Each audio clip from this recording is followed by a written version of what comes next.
Selamat malam, salam sejahtera untuk kita semuanya, jemaat yang terkasih.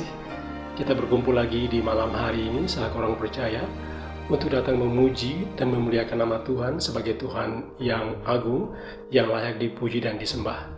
Di kesempatan malam hari ini kita akan bersama-sama membaca dan mendengarkan berita firman Tuhan yang dibacakan dari kitab Perjanjian Lama, yakni Amos pasal 2 ayat 6 sampai ayat yang ke-8. Amos pasal 2 ayat 6 sampai ayat yang ke-8.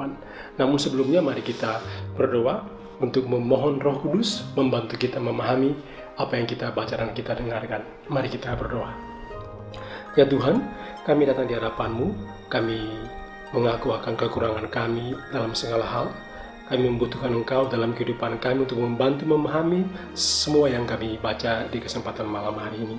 Ya Tuhan, kami mohon bimbingan Roh Kudus kepada kami untuk memimpin kami, mengerti memahami apa yang kami baca. Kami yakin ya Tuhan, di mana 2-3 orang berkumpul memuji muliakan nama-Mu, Engkau ada bersama-sama dengan kami. Ya Tuhan, berfirmanlah karena kami bersedia untuk mendengarkannya. Amin. Bapak Ibu yang terkasih, jemaat yang berbahagia, saya akan membacakan untuk kita semuanya Amos pasal 2 ayat 6 sampai 8 yang begini bunyi firman Tuhan. Beginilah firman Tuhan, karena 3 perbuatan jahat Israel, bahkan 4, aku tidak akan menarik kembali keputusanku. Oleh karena mereka menjual orang benar karena uang dan orang miskin karena sepasang kasut. Mereka menginjak-injak kepala orang lemah ke dalam debu dan membelokkan jalan orang sengsara. Anak dan ayah pergi menjamah seorang perempuan muda, sehingga melanggar kekudusan namaku. Mereka merebahkan diri di samping setiap mezbah di atas pakaian gadaian orang, dan minum anggur orang-orang yang kena denda di rumah Allah mereka. Demikian pembacaan firman Tuhan di kesempatan malam hari ini. Haleluya. Jemaat yang terkasih, pasal 2 ayat 6 sampai 16 merupakan puncak dari rangkaian ucapan penghukuman bagi bangsa-bangsa. Penghukuman untuk bangsa Israel dalam bacaan ini diletakkan paling akhir, sebab jumlah pelanggaran Israel memang sungguh sangat banyak. Namun, objek dari bacaan di kesempatan malam hari ini adalah bukan bangsa-bangsa lain, melainkan untuk bangsa Israel sendiri, karena dosa mereka terhadap bangsa sendiri dan terhadap orang-orang yang mereka kenal. Begitu parahnya dosa bangsa Israel, sehingga Nabi Amos yang diutus Tuhan dalam pelayanan ini sengaja meletakkan bacaan ini yang paling akhir, karena ini merupakan sorotan yang paling utama. Apa saja pelanggaran yang bangsa Israel lakukan sehingga dianggap sudah keterlaluan dan melewati batas? Jemaat terkasih, inti kesalahan Israel ada pada ayat yang ke-6 sampai yang ke-8 yang terletak pada penindasan terhadap kaum yang lemah. Yang pertama, kesalahan mereka ialah mereka menjual orang miskin sebagai budak. Jemaat terkasih, ungkapan orang benar dan orang miskin dalam bacaan kita di kesempatan ini bukan dalam artian orang saleh atau orang tanpa dosa. Benar dalam bacaan ini lebih mengarah kepada status hukum legal formal. Artinya, orang-orang ini sebenarnya tidak melakukan kesalahan yang setimpal dengan perlakuan sehingga mereka terjual sebagai budak. Orang miskin dijual sebagai budak karena tidak mampu membayar hutang. Karena tidak bisa membayar hutang, dan juga mereka tidak punya aset di rumah mereka masing-masing. Tidak mempunyai apa-apa untuk mereka jual. Oleh karena itu, semua yang mereka punya disita. Lalu akhirnya karena sudah tidak punya apa-apa lagi, mereka diseret ke pengadilan. Hal ini juga diperparah dengan kondisi pengadilan yang korup, dan mungkin saja biaya pengadilan sungguh sangat mahal, tidak murah. Mereka akhirnya benar-benar tidak bisa bikin apa-apa lagi atau mereka sama sekali tidak berdaya. Sangat mungkin jemaat, pengadilan malah turut meribakan bunga terhadap mereka yang tinggi. Dan mereka itu orang-orang miskin. Kalau ribanya sangat tinggi, tidak punya apa-apa di rumah, maka mereka akan sangat payah sekali. Dengan kondisi seperti ini, orang miskin itu akhirnya dijual oleh pemberi hutang ke orang lain, sehingga mereka menjadi budak. Status manusia merdeka terjual dan menjadi budak di bangsa sendiri. Padahal, umat yang terkasih, di dalam tradisi Perjanjian Lama, keadaan seperti ini tidak dibenarkan. Bangsa Israel dilarang membebankan bunga kepada orang miskin yang berhutang. Bandingan itu di dalam Keluaran pasal 22. Bahkan ketika mereka benar-benar jatuh miskin dan menyerahkan diri kepada pemberi hutang, orang miskin itu tetap tidak boleh diperlakukan sebagai budak. Bandingkan di dalam Imamat pasal 25. Mereka harus dianggap sebagai pekerja upahan dan bukan budak. Jemaat yang terkasih, kesalahan yang kedua ialah orang Israel menindas orang-orang miskin. Orang miskin yang dimaksud dalam bacaan ini ialah kaum yang terpinggirkan, kaum marginalis, mereka yang tidak punya akses untuk bikin apa-apa. Dalam konteks ini, mereka mungkin orang-orang tidak punya apa-apa, mereka adalah para janda, mereka adalah anak yatim piatu, dan bahkan orang asing yang tinggal di sana namun tidak punya apa-apa. Jemaat, penindasan yang disinggung sangat mungkin bersifat figuratif. Seperti yang kita baca dalam teks bacaan kita, di situ dikatakan menginjak kepala orang lain. Hal ini menunjukkan bahwa ada penyalahgunaan kekuatan dan penghinaan terhadap orang-orang lemah dari orang-orang yang punya kuasa. Ada kekuasaan yang hendak dipamerkan. Ada penghinaan yang sedang ditunjukkan dalam konteks figuratif ini. Teks ini memang tidak memberi kita informasi tentang detail tindakan apa yang dilakukan oleh orang Israel, orang kuat terhadap orang yang lemah. Ketiadaan penjelasan ini mungkin memang disengaja, karena ada begitu banyak wujud penindasan yang terjadi. Amos mungkin hanya menyinggungnya secara umum, karena terlalu banyak untuk disebutkan dalam konteks bacaan kita. Jemaat yang terkasih, segala bentuk perampasan hak dan ketidakadilan adalah jahat di mata Tuhan. Berkali-kali Alkitab memberikan peringatan terhadap kesalahan ini. Bandingkan di dalam Keluaran 23.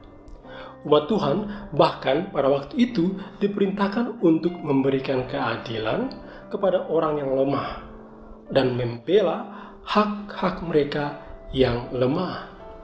Bandingkan di dalam Mazmur 82. Kesalahan ketiga oleh Israel ialah pelecehan seksual.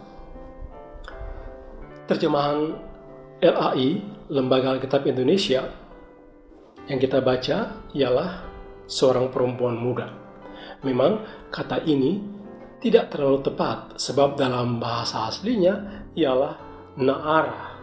Na'arah itu merujuk kepada seorang perempuan atau seorang hamba atau budak perempuan. Konteks Amos dalam bacaan ini mengarah pada pelanggaran secara sosial dan hukum. Sesuai dengan pemunculan kaum marginal pada waktu itu, kaum perempuan, hamba perempuan juga termasuk orang-orang yang sangat dihina dan dilecehkan. Padahal kita mengetahui Alkitab Perjanjian Lama sangat melarang orang Israel untuk melakukan hal itu. Saat ini kita didorong untuk memahami bahwa pelanggaran terhadap perempuan itu karena mereka tidak punya apa-apa, sehingga oleh tuan mereka dianggap sebagai barang yang bisa dijual kapan saja dan dimiliki kapan saja dan dipakai kapan saja. Itu pelanggaran yang Israel lakukan.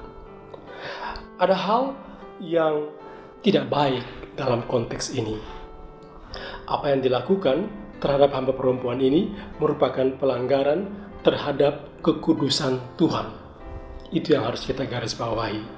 Padahal di dalam Alkitab, imamat mengajarkan bangsa Israel untuk tidak boleh melakukan hal seperti itu. Bahkan dalam imamat, Israel diajak untuk bisa mengendalikan diri mereka. Teristimewa ketika bertemu dengan perempuan, ibu, saudara, dan bahkan kepada pelayan di rumah atau hamba, atau perempuan yang bertugas untuk melayani mereka. Kesalahan yang keempat ialah orang Israel mengeksploitasi terhadap para penghutang atau orang-orang yang berhutang. Ungkapan kata pakaian gadaian di ayat yang ke-8a merujuk pada barang jaminan dalam kasus hutang piutang. Orang-orang kaya dapat mengambil apa saja dari orang-orang yang berhutang kepada mereka. Jaminan ini dapat berupa apa saja, dan bahkan barang terakhir yang dapat dijadikan jaminan ialah jubah atau pakaian atau kain yang melekat di diri orang yang berhutang. Sehingga kita bisa membayangkan si penghutang benar-benar miskin dan tidak punya daya upaya apa-apa. Dalam kasus seperti ini, orang kaya tidak boleh menahan jubah gadaian orang miskin sampai malam hari. Kalau kita baca di dalam Keluaran pasal 22. Jubah sangat diperlukan oleh orang miskin. Mereka tidak memiliki tempat untuk tinggal, untuk tidur, dan ketika di malam hari, dalam konteks bacaan kita, di Israel itu suhunya bisa sampai minus 4 derajat Celcius. Nah, tanpa tempat untuk berlindung, tanpa pakaian dan kain yang melekat di diri mereka, tentu mereka akan sangat menderita. Nah, dalam konteks ini, Tuhan melarang orang Israel untuk tidur di atas kain gadaian orang yang memberi atau orang yang berhutang. Bandingkan di dalam Ulangan pasal 24. Jemaat yang terkasih, pelanggaran di ayat yang ke-8 ini terkesan begitu ironis, karena para pelaku dari pelanggaran ini ialah orang-orang yang religius, orang-orang yang mengaku dirinya mempunyai agama dan taat kepada agama. Mereka menggunakan barang-barang gadaian atau denda untuk tempat ibadah, untuk beribadah di tempat ibadah.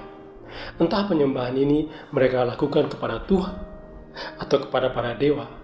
Namun yang paling utama intinya ialah tetap sama, bahwa orang-orang ini kelihatan dari luar sangat spiritual, orang-orang sangat religius, namun sangat tidak bermoral dan anti-sosial. Ada kemunafikan yang mereka tunjukkan dalam konteks bacaan kita di kesempatan malam hari ini. Nah, jemaat yang terkasih, kira-kira bagaimana menurut jemaat ketika kita diperhadapkan dengan kasus, kita mendengar, kita melihat ada seseorang atau sekelompok orang yang bertindak semena-mena terhadap orang lain? Kita pasti juga marah, kita juga pasti murka. Apabila kita manusia saja bisa marah dan murka, Tuhan pun juga demikian, marah dan murka atas tindakan-tindakan seperti itu. Itu merupakan sebuah keniscayaan, itu hal yang pasti bahwa Tuhan murka dengan hal-hal yang seperti itu. Namun, apakah kemurkaan Tuhan Allah masih berlangsung sampai saat ini di keadaan dunia seperti ini? Jemaat yang terkasih, faktanya ialah yang pertama, masih ada perbudakan terjadi. Yang kedua, masih ada penindasan yang terjadi di mana-mana. Yang ketiga, masih ada pelecehan seksual dan hak-hak hidup orang di mana-mana. Yang keempat, masih ada eksploitasi terhadap orang-orang miskin dan lemah terjadi di mana-mana. Hal ini ada di mana-mana jemaat. Di tingkat masyarakat kelas tinggi, kelas menengah, kelas bawah, di perguruan tinggi, di sekolah-sekolah, di kantor, Bahkan yang paling tragisnya ialah terjadi di lembaga-lembaga keagamaan. Masih ada yang terjadi seperti itu. Lalu, mengapa ini terjadi? Jemaat, ini terjadi karena penolakan hukum. Hukum yang telah ditetapkan itu dilanggar, sehingga menciptakan kekacauan nurani manusia. Pada prinsipnya, bila nurani manusia itu rusak, maka semua tindakan yang ia lakukan pasti akan kacau dan ikut rusak juga. Semuanya akan berantakan. Hukum pada prinsipnya dibuat untuk menjaga sebuah keteraturan dalam masyarakat. Itu mengikat manusia supaya berfungsi dengan baik. Jemaat, tanpa hukum, manusia yang pada prinsipnya terlahir dengan sinful nature, dengan dosa alami, itu akan sangat liar. Kita ini sangat liar tanpa hukum. Kita menjadi semakin tamak, semakin angkuh, semakin sombong, dan tidak bermoral dan anti-sosial. Jadi memang, saat ini pun kita masih ada di dalam kemurkaan Tuhan Allah. Bila Israel karena menolak hukum ada di bawah kemurkaan dengan melakukan hal-hal yang seperti kita bahas tadi, maka saat ini pun kita juga ada dalam kemurkaan Allah. Jemaat yang terkasih, jangan membandingkan di tingkat masyarakat yang lebih tinggi. Coba bandingkan di dalam keluarga saja. Keluarga yang merupakan kesatuan terkecil dalam masyarakat di mana kita ada, kita pun kadang-kadang tidak sadar kita menindas anggota sendiri. Istri menindas suami, suami melecehkan istri, orang tua mengeksploitasi anak-anak, demikian juga anak-anak tidak taat terhadap orang tua dalam tata aturan di rumah. Ini sangat kacau jemaat yang terkasih. Meskipun tidak sampai melanggar hukum yang lebih luas, namun secara nurani kita pun tidak taat di dalam rumah tangga sendiri. Padahal mestinya rumah tangga itu bila mampu untuk menerapkan hal seperti ini, saling menghargai, saling menghormati, tidak saling menindas, maka kita bisa bawa pola ini ke tingkat yang lebih tinggi dalam masyarakat. Sehingga apabila komunitas yang terkecil masyarakat, keluarga ini sudah baik, otomatis masyarakat pun akan menjadi baik. Oleh karena itu, bila kita membandingkan satu masyarakat yang rusak, yang kacau, jangan menyalahkan masyarakatnya. Coba kembali kepada masyarakat dan individu di dalam keluarga. Bagaimana nurani mereka? Apakah taat terhadap aturan-aturan di rumah? Apabila taat dengan aturan di rumah, maka aturan dalam masyarakat pun sangat mungkin akan bisa orang taat. Sebagai orang percaya kepada Sang Halik Pencipta, kita harus tahu bahwa Tuhan murka akan tindakan-tindakan yang melawan hukum. Dan akibatnya ialah kita juga kena hukum. Bila Israel dalam bacaan ini Tuhan hukum, maka kita pun saat ini Tuhan akan hukum apabila kita melawan hukum dan aturan. Oleh karena itu, usahakanlah setiap orang menjadi pribadi-pribadi yang memiliki nurani yang baik, yang taat hukum dan aturan. Itu bisa dimulai dari kelompok terkecil di masyarakat, baik itu individu, keluarga, kemudian semakin luas ke masyarakat, berbangsa dan bernegara. Bila nurani kita baik, jemaat, percayalah bahwa ada hal-hal baik yang Tuhan sediakan untuk kita semuanya. Ingatlah jemaat, Tuhan itu melihat hati nurani. Tuhan tidak melihat penampilan fisik, tidak melihat pakaian, status dan jabatan. Ia melihat sampai ke kedalaman hati nurani. Itu artinya, kalau baik hati nurani, maka kita menjadi pribadi individu yang berkualitas. Kalau berkualitas, maka kita akan taat terhadap semua aturan. Dan kalau aturan ditaati, maka kehidupan akan semakin harmoni. Demikian jemaat, Kiranya Tuhan berkenan kepada kita semuanya untuk menghadapi segala kemungkinan yang terjadi di saat ini. Tuhan menolong kita senantiasa. Amin.